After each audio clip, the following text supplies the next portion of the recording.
جیسے ہی حضرت عمر پر حملہ کیا گیا، حضرت عمر زمین پر گر گئے اور ان پر حملہ کرنے والا فیروز مسجد سے بھاگنے لگا، لیکن جیسے ہی مسلمانوں نے اسے پکڑ لیا، فیروز نے اسی خنجر سے اپنا گلا کاٹ دیا، جس کے بعد مسلمان حضرت عمر کو اٹھا کر ان کے گھر لے کر آئے، لیکن گھر پہنچتے ہی جب انہیں کھجور کا پانی اور دودھ پلایا گیا تو وہ ان کے معدے میں جانے کے بجائے ان کے زخموں سے باہر آنے لگا۔ یہ دیکھ کر حضرت عمر کے ڈاکٹر نے انہیں کہا کہ یا امیر المومنین، اللہ کو یاد کریں، کیونکہ اب آپ کا زندہ رہنا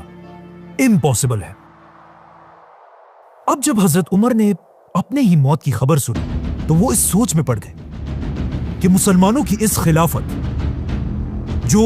دنیا کی سب سے بڑی سپر پاور تھی، کا نیا خلیفہ کون ہوگا۔ تو اب حضرت عمر سے ان کے منسٹرز، جنرلز اور بڑے بڑے صحابہ آ کر ملنے لگے اور سب مل کر حضرت عمر کو اسلام کے تیسرے خلیفہ کے بارے میں اپنی رائے دینے لگے۔ تو سب سے پہلے ایک آدمی نے حضرت عمر کو اپنی رائے دی کہ یا امیر المومنین، آپ دنیا کے اتنے بڑے خلیفہ ہیں اور دنیا کا رواج یہ ہے کہ ہر بڑے بادشاہ کے بعد اسی کا بیٹا بادشاہ بنتا ہے، تو اب آپ بھی اپنے بعد اپنے بیٹے عبداللہ بن عمر کو مسلمانوں کا نیا خلیفہ بنائیں۔ یہ سن کر حضرت عمر نے اسے دیکھا اور کہا، اللہ تمہیں تباہ کرے، افسوس ہے تمہاری اس سوچ پر۔ میں نے اپنی پوری زندگی میں کبھی بھی یہ نہیں چاہا کہ مسلمانوں کی خلافت میرے خاندان کو ملے، کیونکہ حضرت عمر یہ نہیں چاہتے تھے کہ مسلمانوں کی خلافت بھی رومن اور پرشین امپائر کے بادشاہوں کی طرح صرف ایک خاندان کے کنٹرول میں رہے۔ اب جب حضرت عمر نے سب کے سامنے اپنے بیٹے کو خلافت سے دور کر دیا تھا تو مدینہ کے سارے لوگ حیران تھے کہ آخر حضرت عمر کس کو خلیفہ نومینیٹ کریں گے۔ فائنلی حضرت عمر نے اپنے بیٹے کو پاس بلایا اور اسے کہا، لکھو، میں اپنے بعد صرف 6 لوگوں کو مسلمانوں کا خلیفہ بننے کے قابل سمجھتا ہوں۔ یہ 6 صحابہ کوئی عام لوگ نہیں تھے، بلکہ ان سب کا تعلق ان 10 لوگوں سے تھا جنہیں رسول اللہ صلی اللہ علیہ وسلم نے اپنی زندگی میں جنت کی خوشخبری سنائی تھی، جنہیں 10 مبشرہ 10 بلیس صحابہ کہا جاتا ہے۔ لیکن اب مسئلہ یہ تھا کہ ان 10 صحابہ میں ایک تو حضرت عمر خود تھے اور 2 صحابہ ان سے پہلے ہی فوت ہو چکے تھے، اور 7 صحابہ ایسے تھے جو اب بھی زندہ تھے۔ تو حضرت عمر نے ان 7 صحابہ میں سے 6 کو خلافت کے لیے نومینیٹ کیا اور صرف ایک کو باہر رکھا، کیونکہ اس صحابی کا نام سعید بن زید تھا اور یہ حضرت عمر کے کزن اور انہی کے قبیلے سے تھا۔ مطلب حضرت عمر اگین یہ نہیں چاہتے تھے کہ خلافت کسی ایک خاندان کے کنٹرول میں آئے، چاہے وہ خاندان ان کا اپنا ہی کیوں نہ ہو۔ ساتھ ہی حضرت عمر نے یہ آرڈر بھی دیا کہ میرے بیٹے عبداللہ بن عمر کو بھی خلافت کے اس فیصلے میں شامل کیا جائے، لیکن اسے مسلمانوں کا خلیفہ بننے کی اجازت نہیں۔ حضرت عمر نے وفات سے پہلے مسلمانوں کو کلیئر آرڈرز دیے تھے کہ مجھے دفنانے کے فوراً بعد ان 6 صحابہ کو مدینہ کے ایک گھر میں بند کر دیا جائے تاکہ یہ خلیفہ کا فیصلہ کر سکے، جس کے بعد ان کے پاس صرف 3 دن کا ٹائم ہوگا کہ یہ لوگ آپس میں ڈیسائیڈ کر کے کسی ایک کو مسلمانوں کا تیسرا خلیفہ بنائے، اور ساتھ ہی 50 لوگوں کو تلواروں کے ساتھ اس گھر کے باہر ان کی حفاظت کے لیے کھڑا کیا جائے۔ ایسا حضرت عمر نے اس لیے بھی کیا کہ ان 6 لوگوں میں سے کوئی بھی خلیفہ کے اس الیکشن کے دوران اپنے قبیلے کے لوگوں سے نہ مل سکے، تاکہ وہ ان کے ذہنوں میں ادھر ادھر کی باتیں نہ ڈالیں اور یہ خود اپنی مرضی سے فیصلہ کریں۔ اور پھر حضرت عمر نے اپنا آخری حکم دیا کہ جب یہ 6 صحابہ کسی ایک کو خلیفہ بنا دیں، اس کے بعد ہر آدمی کو یہ فیصلہ ماننا ہوگا، اور جو نہ مانے اس کا سر کاٹ دیا جائے۔ اس طرح حضرت عمر نے مسلمانوں کی تاریخ کے پہلے الیکشنز کا سسٹم بنایا،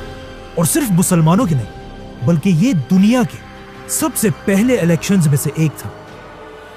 تو اب یہ سب کرنے کے بعد حضرت عمر نے آنے والے نئے خلیفہ کو اپنی آخری ایڈوائس دی۔ اے مسلمانوں کے نئے خلیفہ، ہمیشہ اللہ سے ڈرتے رہنا،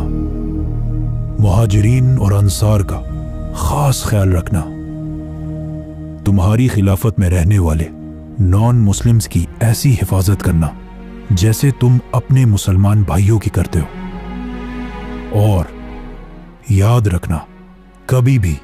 اپنے خاندان کے لوگوں کو مسلمانوں کی گردنوں پر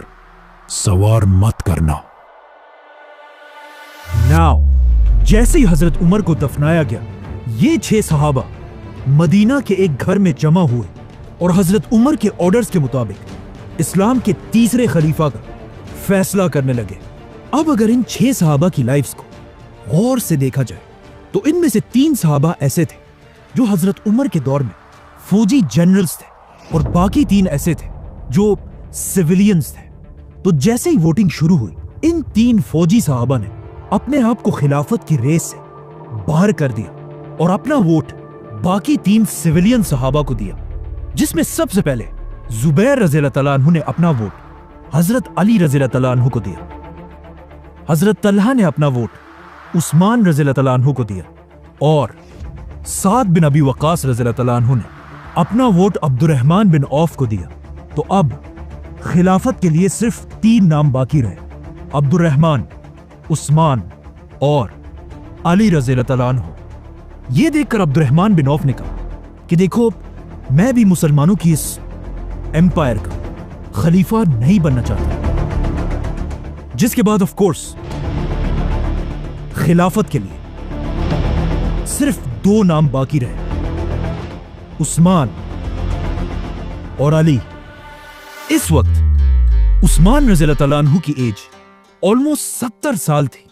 جس کے مقابلے میں حضرت علی کی ایج صرف اور صرف 45 ایئرز تھی۔ مطلب حضرت عثمان حضرت علی سے تقریباً 25 سال بڑے تھے، اور ان دونوں میں مسلمانوں کا خلیفہ کون ہوگا، یہ فیصلہ حضرت عبد الرحمن بن عوف نے کرنا تھا، کیونکہ انہوں نے ابھی تک اپنا ووٹ کسی کو نہیں دیا تھا۔ اب جب مسلمانوں کا نیا خلیفہ چوز کرنے کی ساری طاقت عبد الرحمن بن عوف کے ہاتھ میں تھی، جو ایک بہت بڑی ذمہ داری تھی، تو اب اس کا فیصلہ کرنے سے پہلے عبد الرحمن بن عوف رضی اللہ تعالیٰ عنہ مدینہ کے بڑے بڑے صحابہ کے پاس گئے اور ان سے ان کی رائے پوچھی، جس کے بعد وہ مسلمانوں کی فوج کے کمانڈرز کے پاس گئے، ان کی بھی رائے لی، اور خلیفہ کے اس ڈیسیژن میں عبد الرحمن بن عوف نے مدینہ کے عورتوں سے بھی مشورہ کیا۔ اسی طرح عبد الرحمن بن عوف مدینہ کے یوتھ اور ایون غلاموں کے پاس بھی گئے کہ اسلام کا نیا خلیفہ کس کو ہونا چاہیے۔ تو اب ان سب لوگوں سے ملنے کے بعد عبد الرحمن بن عوف کو یہ بات کنفرم ہو چکی تھی کہ پورے عرب میں حضرت عثمان اور علی رضی اللہ تعالیٰ عنہ سے زیادہ کوئی بھی خلافت کا حقدار نہیں ہے۔ لیکن ان سب لوگوں سے بات کرنے کے بعد عبد الرحمن بن عوف نے نوٹ کیا کہ عرب کی عوام میں حضرت عثمان کی پاپولیرٹی حضرت علی سے تھوڑی سی زیادہ ہے، اور ایسا اس لیے تھا کیونکہ حضرت عثمان ایک صحابی ہونے کے ساتھ ساتھ اس خلافت کے سب سے امیر آدمی بھی تھے،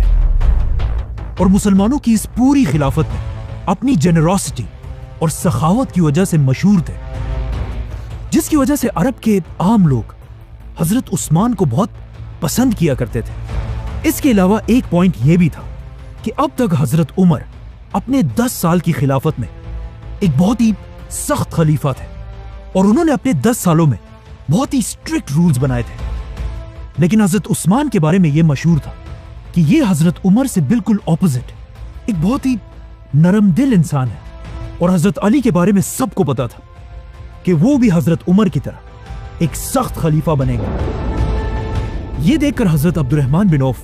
عثمان رضی اللہ تعالیٰ عنہ کے پاس گئے اور ان سے پوچھا کہ تمہارا کیا خیال ہے، اگر تم میری جگہ ہوتے تو کس کو خلیفہ بناتے؟